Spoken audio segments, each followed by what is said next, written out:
People of God, praise the Lord. Praise Master Jesus. My name is Reverend David Sinokoko, the facilitator of the International School of Ministry, Greater Houston. Also,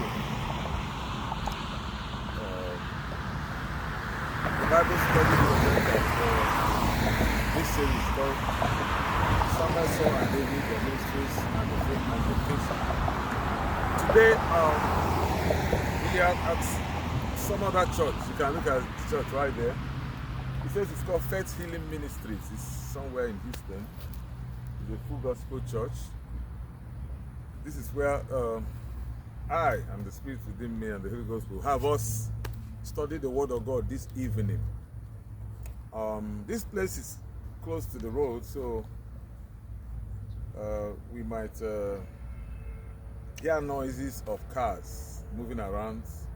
So that tells us that we are on a street, on a road. So vehicles pass by. So do not be dismayed or distracted by the sound of the vehicle. I'm going to make myself as loud as possible. Amen. Under the high traffic. So let us pray. We are going to do a word of prayer, and then we will begin to do our study.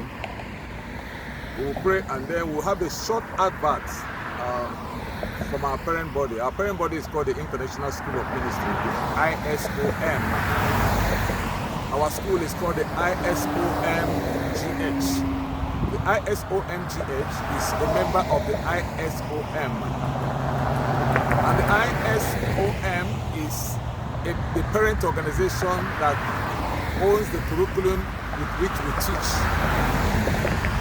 Our goal is to teach and train believers and equip them for the work of God. We have a Bible school or a Bible training center.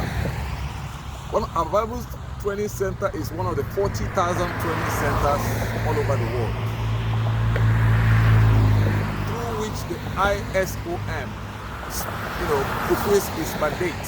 They are right now located in about 160 countries all over the world. So you can imagine how big the ISOM is. So I want you to take this short minute and watch this video that tells us about the ISOM. Praise the Lord. Get your ministry degree and start your future with ISOM Online. The International School of Ministry is the largest video Bible college in the world, with over 330,000 students in 150 nations. For more than 25 years, we've produced dynamic training videos with the world's most influential Christian leaders, the best of the best, all selected for their exceptional ability to teach. Our expertly crafted courses are designed to help you discover your purpose and calling, become effective in ministering to others, and transform your life for the better. Sign up today and you'll get instant access to our library of over 200 exciting courses that you can view online at your convenience, on your time. There's no more affordable, enjoyable way to earn your ministry degree. Get your degree from the comfort of home. Earn your degree. We are welcome back. We just watched that video, and we are going to pray. Let us pray, and then we'll begin our study. Father, in the mighty name of Jesus, amen. We have gathered here to study again, to obey you. Remember, Lord, you said that we should study to show ourselves approved unto you. You said by studying we will become workmen that will not be ashamed, rightly dividing the word of truth. And that is what we have gathered to do. As we do it, increase our faith and deepen our understanding in the things of God in Jesus' name. Amen. I told us my name is Reverend David Sinokoko. We will be studying today a continuation of our series. Remember, we've been studying Samuel, Saul, and David. Samuel, Saul, and David. Samuel, Saul, and David, their ministries, and the kingship. This is going to be part 20, part 20. Hallelujah. This week, or this time, this episode, we'll be looking at a man of God called Ezra. We're going to go into the book of Ezra. The last time we studied 2 Chronicles, but today the Holy Ghost will have us study the book of Israel. Praise the Lord. I'm going to do some introduction to the book of Israel. Amen. After I have done that, then we will, by the grace of God, begin to go deep into what the Spirit of God has for us today. Praise the Lord. I want us to pay close attention as we begin to navigate the book of Israel. Praise the Lord. Let me by reading that start by saying that the books of Ezra, Nehemiah, and Esther are closely connected. These books are closely connected and deal with the same period.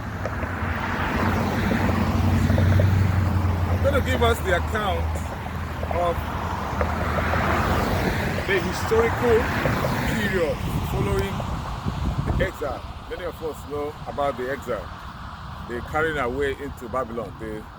The Chaldeans, King Nebuchadnezzar and all his armies, Nebuzaradan and the rest of them. In the time of Jeremiah, they came to Judah. They came to the southern kingdom. They bundled everybody except the poorest of the poor. Carried them away. Carried away King Joachim. Carried away Zedekiah. Amen. The time came for them to be restored. And that is what the book of Ezra, the book of Nehemiah, and the book of Esther dwell upon. So let me just begin by making one simple note or point, or some points. So these exiles, the people that were exported or were carried away, they returned under Zerubbabel in 536 BC, 536 BC. These people returned. The temple was rebuilt in 535 BC. In other words, 1 year after they came back from exile, the temple, the work of the project of the house of the Lord began to go forward. We don't have a lot of time to, play around and waste our time and look over what happened and over what not happened. But suffice it to say that when the Judahites returned, they began to rebuild. Hallelujah. So, the ministries of Haggai and Zechariah started in 520 BC. So remember, these people came back in 536 BC and 520 BC, which is about 16 years after. The ministries of Haggai, the ministries of Zechariah started.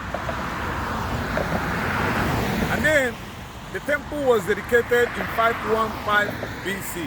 BC means before Christ. They finished building the temple. Hallelujah. We're not going to go into all the details about the building, but I remember in the book of Zechariah 4 verse 6, some of us may be very conversant with that scripture. The Bible says, and this is the word of the Lord unto Zerubbabel. It not by might, not by power, but by my spirit, saith the Lord. Who art thou, O great mountain? Before Zerubbabel, thou shalt become a plain.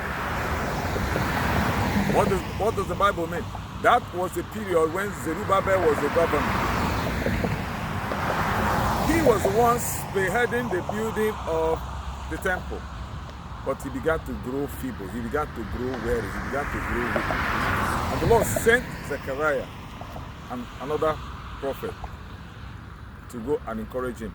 We're not going to go on to all that. Now, the event portrayed in Esther occurred in 578 to 573 BC. Remember, I mentioned Esther in the beginning, that the books of Israel, the books of Ezra, Nehemiah and Esther are closely connected. So, whereas you might be mentioning or describing or narrating the incidents, the histories of events in the book of Ezra, chances are the same things are highlighted in the book of Esther. The same things are highlighted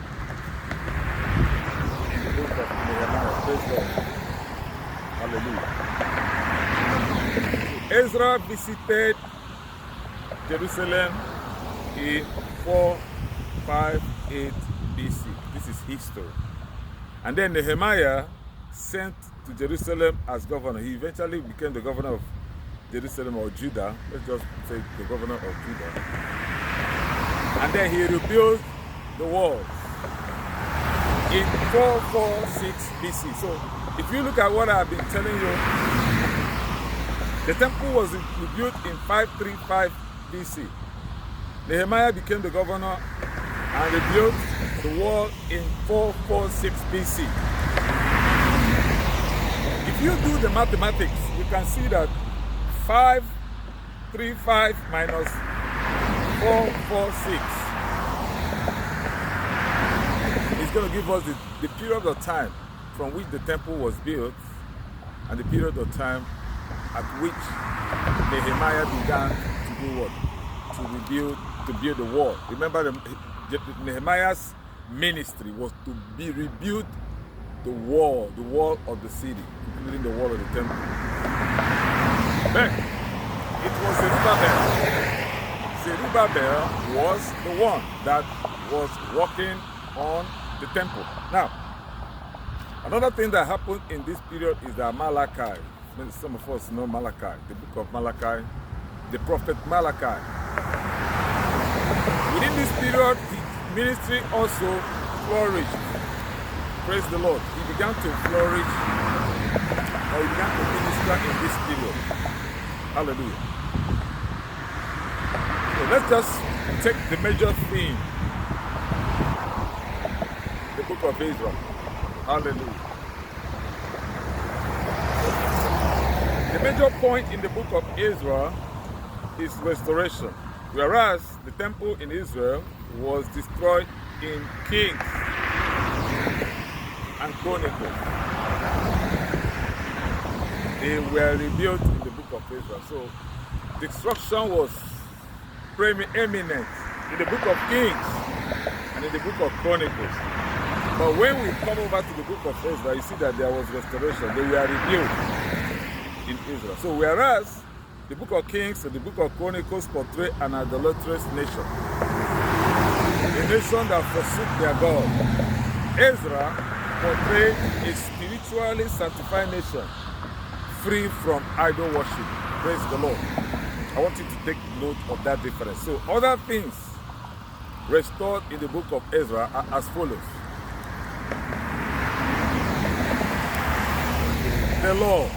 The law was restored. The law was restored to its rightful place